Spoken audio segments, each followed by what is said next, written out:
بسم اللہ الرحمن الرحیم۔ درس حدیث سبق نمبر 37۔ مختلف نمازوں میں رسول اللہ صلی اللہ علیہ وسلم کی قرات۔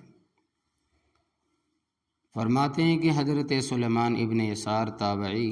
حضرت ابو ہریرہ رضی اللہ تعالیٰ عنہ سے روایت کرتے ہیں کہ انہوں نے اپنے زمانے کے امام کی طرف اشارہ کرتے ہوئے فرمایا کہ میں نے کسی شخص کے پیچھے ایسی نماز نہیں پڑھی جو رسول اللہ صلی اللہ علیہ وسلم کی نماز سے زیادہ مشابہ ہو۔ فلاں امام کی بنسبت سلیمان ابن یسار رحمۃ اللہ علیہ کہتے ہیں کہ ان صاحب کے پیچھے میں نے بھی نماز پڑھی ہے۔ ان کا معمول یہ تھا کہ ظہر کی پہلی دونوں رکعتیں لمبی پڑھتے تھے اور آخری دو رکعتیں ہلکی پڑھتے تھے، اور عصر ہلکی ہی پڑھتے تھے، اور مغرب میں قصار مفصل اور عشاء میں اوساط مفصل پڑھتے تھے، اور فجر کی نماز میں طوال مفصل پڑھا کرتے تھے۔ تو مفصل قرآن مجید کی آخری منزل کی صورتوں کو کہا جاتا ہے، یعنی سورہ حجرات سے آخر قرآن تک۔ پھر اس کے بھی 3 حصے کیے گئے ہیں کہ حجرات سے لے کر یعنی سورہ حجرات سے لے کر سورہ بروج تک کی صورتوں کو طوال مفصل کہا جاتا ہے، اور سورہ بروج سے لے کر سورہ بینہ تک کی صورتوں کو اوساط مفصل، اور سورہ بینہ سے لے کر آخر تک کی صورتوں کو قصار مفصل کہا جاتا ہے۔ اس حدیث میں ان صاحب کے نام کا ذکر نہیں کیا گیا جن کے متعلق حضرت ابو ہریرہ رضی اللہ تعالیٰ عنہ کا بیان ہے کہ ان کی نماز رسول اللہ صلی اللہ علیہ وسلم کی نماز سے بہت زیادہ مشابہ تھی، بہت زیادہ ملتی جلتی تھی، اور کسی شخص کے پیچھے میں نے ایسی نماز نہیں پڑھی جو بنسبت ان کی نماز کے نبی کریم صلی اللہ علیہ وسلم کی نماز سے بہت زیادہ مشابہ ہو۔ بہرحال ان صاحب کا نام نہ تو حضرت ابو ہریرہ رضی اللہ تعالیٰ عنہ نے ذکر کیا اور نہ سلیمان ابن یسار تابعی رحمۃ اللہ علیہ نے، مگر شارحین حدیث نے محض قیاس اور اندازے سے ان کو متعین کرنے کی کوشش کی، مگر کوئی بات بھی اس بارے میں قابل اطمینان نہیں ہے۔ لیکن حدیث کا مضمون بالکل واضح ہے، اور نام معلوم نہ ہونے سے اصل مقصد اور مسئلے پر کوئی اثر نہیں پڑتا۔ سلیمان ابن یسار تابعی رحمۃ اللہ علیہ نے ان صاحب کی نماز کے بارے میں جو تفصیل بیان کی ہے، حضرت ابو ہریرہ رضی اللہ تعالیٰ عنہ کے مذکورہ بالا ارشاد کی روشنی میں تو اس سے یہ معلوم ہو جاتا ہے کہ مختلف اوقات کی نماز کے قرات کے بارے میں رسول اللہ صلی اللہ علیہ وسلم کا عام معمول بھی تھا۔ عام معمول بھی وہی تھا جو ان صاحب کا معمول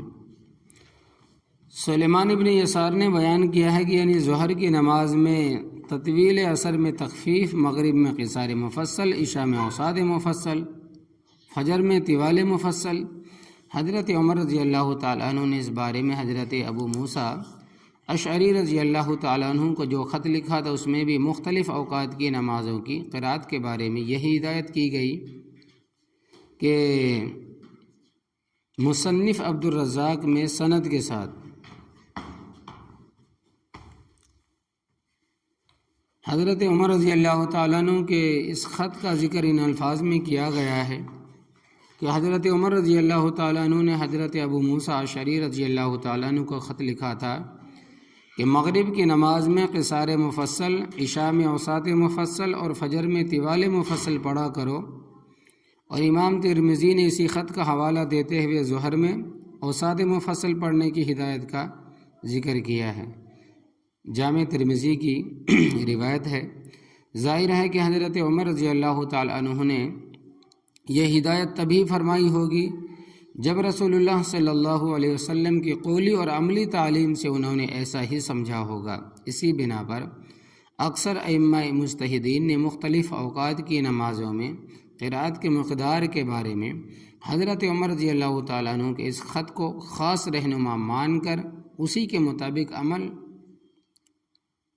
اسی کے مطابق عمل کو اولا اور مستحسن قرار دیا ہے۔ وطر میں قرات عبدالعزیز ابن جریج تابعی بیان کرتے ہیں کہ ہم نے ام المؤمنین حضرت عائشہ صدیقہ رضی اللہ تعالی عنہا سے دریافت کیا کہ رسول اللہ صلی اللہ علیہ وسلم وطر میں کون کون سی صورتیں پڑھتے تھے۔ انہوں نے فرمایا کہ پہلی رکعت میں آپ صلی اللہ علیہ وسلم سورۃ الاعلیٰ یعنی کہ سبح اسم ربک الاعلیٰ پڑھتے تھے، اور دوسری میں قل یا ایھا الکافرون، اور تیسری رکعت میں سورہ اخلاص پڑھتے تھے، یا پھر وہ تینوں صورتیں پڑھتے تھے، قل اعوذ برب الفلق اور قل اعوذ برب الناس اور قل هو اللہ احد۔ تو وطر کی پہلی رکعت میں سبح اسم ربک الاعلیٰ، دوسری میں قل یا ایھا الکافرون اور تیسری میں قل هو اللہ احد پڑھنا رسول اللہ صلی اللہ علیہ وسلم سے حضرت ابی ابن کعب اور حضرت عبداللہ ابن عباس رضی اللہ تعالی عنہما نے بھی روایت کیا ہے، لیکن ان دونوں حضرات نے تیسری رکعت میں معوذتین پڑھنے کا ذکر نہیں کیا۔ معلوم ہوتا ہے کہ کبھی آپ صلی اللہ علیہ وسلم تیسری رکعت میں صرف سورہ اخلاص پڑھتے تھے اور کبھی اس کے ساتھ معوذتین بھی۔ جمعہ اور عیدین کی نمازوں میں نبی کریم صلی اللہ علیہ وسلم کی قرات، رسول اللہ صلی اللہ علیہ وسلم کے مشہور غلام اور خادم ابو رافع رضی اللہ تعالیٰ عنہ کے صاحبزادے عبید اللہ ابن ابی رافع جو اکابر تابعین میں ہیں، بیان کرتے ہیں کہ مروان جس زمانے میں امیر معاویہ رضی اللہ تعالیٰ عنہ کی طرف سے مدینہ کا حاکم تھا، حج وغیرہ کسی ضرورت سے مکہ معظمہ گیا، اور حضرت ابو ہریرہ رضی اللہ تعالیٰ عنہ کو ان دونوں کے لیے اپنا قائم مقام بنایا۔ حضرت ابو ہریرہ رضی اللہ تعالیٰ عنہ کو ان دنوں کے لیے اپنا قائم مقام بنایا، تو حضرت ابو ہریرہ رضی اللہ تعالیٰ عنہ نے جمعہ کی نماز پڑھائی تو اس کی پہلی رکعت میں سورہ جمعہ اور دوسری میں سورہ منافقون پڑھی، اور فرمایا کہ میں نے رسول اللہ صلی اللہ علیہ وسلم کو جمعے کے دن یہ دونوں صورتیں پڑھتے ہوئے میں نے خود سنا ہے۔ صحیح مسلم کی روایت۔ حضرت نعمان ابن بشیر رضی اللہ تعالیٰ عنہ سے روایت ہے کہ رسول اللہ صلی اللہ علیہ وسلم عیدین اور جمعے کی نماز میں سبح اسم ربک الاعلیٰ اور هل اتاک حدیث الغاشیہ یعنی اعلیٰ اور سورہ غاشیہ پڑھا کرتے تھے، اور عید اور جمعہ دونوں ایک دن میں جمع ہوتے تو آپ دونوں نمازوں میں یہی دو صورتیں پڑھتے تھے۔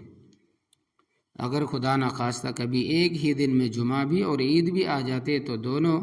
نمازوں میں یہی دونوں صورتیں پڑھتے تھے، سورۃ الاعلیٰ اور سورۃ الغاشیہ۔ حضرت عبداللہ ابن مسعود رضی اللہ تعالیٰ عنہ کے بھتیجے عبید اللہ ابن مسعود تابعی سے روایت ہے کہ حضرت عمر ابن خطاب رضی اللہ تعالیٰ عنہ نے حضرت ابو واقد لیثی رضی اللہ تعالیٰ عنہ سے پوچھا کہ عید الاضحیٰ اور عید الفطر کی نماز میں رسول اللہ صلی اللہ علیہ وسلم کیا پڑھتے تھے؟ انہوں نے فرمایا کہ آپ صلی اللہ علیہ وسلم ان دونوں میں سورۃ القاف یعنی کہ والقرآن المجید اور اقتربت الساعہ یعنی کہ سورۃ القمر پڑھا کرتے تھے۔ تو ان حدیثوں سے معلوم ہوا کہ رسول اللہ صلی اللہ علیہ وسلم نماز جمعہ کی دونوں رکعتوں میں علی ترتیب اکثر و بیشتر سورہ جمعہ اور سورۃ المنافقون یا سورہ اعلیٰ یا سورہ غاشیہ پڑھا کرتے تھے، اور عید کی نماز میں بھی یا تو یہی دونوں آخری صورتیں پڑھا کرتے تھے یا پھر سورۃ الکاف یا پھر سورۃ القمر پڑھا کرتے تھے۔ نماز پنجگانہ اور جمعہ و عیدین کی نمازوں میں قرأت سے متعلق اب تک جو حدیثیں درج کی گئی ہے اور جو کچھ ان کی تشریح کے سلسلے میں لکھا گیا ہے، اس سے آپ نے یہ دو باتیں ضرور سمجھ لی ہوں گی۔ نمبر ایک، آپ کا اکثر معمول یہ تھا کہ فجر میں قرأت طوال فرماتے تھے، یعنی کہ بہت طویل کرتے تھے، لمبی کرتے تھے اور زیادہ تر طوال مفصل پڑھتے تھے۔ ظہر میں بھی کسی قدر طویل قرأت فرماتے تھے، عصر مختصر اور ہلکی پڑھتے تھے، اور اسی طرح مغرب بھی اور عشاء میں اوساط مفصل پڑھنا پسند فرماتے تھے، لیکن کبھی کبھی اس کے خلاف بھی ہوتا تھا۔ نمبر دو، کسی نماز میں ہمیشہ کسی خاص صورت کے پڑھنے کا نہ آپ صلی اللہ علیہ وسلم نے حکم دیا اور نہ عملاً ایسا کہا اور ناملہ نے ایسا کیا۔ ہاں، بعض نمازوں میں اکثر و بیشتر بعض خاص صورتیں پڑھنا آپ صلی اللہ علیہ وسلم سے ثابت ہے۔ تو یہ وہ حدیث ہے جو نبی کریم صلی اللہ علیہ وسلم مختلف نمازوں میں رسول اللہ صلی اللہ علیہ وسلم قرأت کرتے تھے۔ تو اللہ تبارک و تعالی عمل کی توفیق عطا فرمائے۔ دعا فرما لیں، یا اللہ ہم سب کو نبی کریم صلی اللہ علیہ وسلم کی سچی محبت عطا فرمائیے، اور ہمیں اپنے بچوں کو بھی آپ صلی اللہ علیہ وسلم کی محبت اور اس کے تقاضے سکھانے کی توفیق عطا فرمائیے۔ یا اللہ ہم سب کو اپنی عقائد، عبادات، معاملات، معاشرت اور اخلاق میں علماء حق کی تعلیمات کے مطابق درست کرنے کی فکر نصیب فرمائیے۔ یا اللہ ہم نے آج احادیث مبارکہ سے دین کا جو علم حاصل کیا ہے، اس حدیث کو صحیح انداز میں حکمت اور محبت و حکمت سے دوسروں تک، اور خاص طور پر اپنے گھروں میں پہنچانے کی توفیق عطا فرمائیے۔ اللہم صلی علی محمد عبدک و رسولک و صلی علی المؤمنین والمؤمنات والمسلمین والمسلمات برحمتک یا ارحم الراحمین، والحمد للہ رب العالمین۔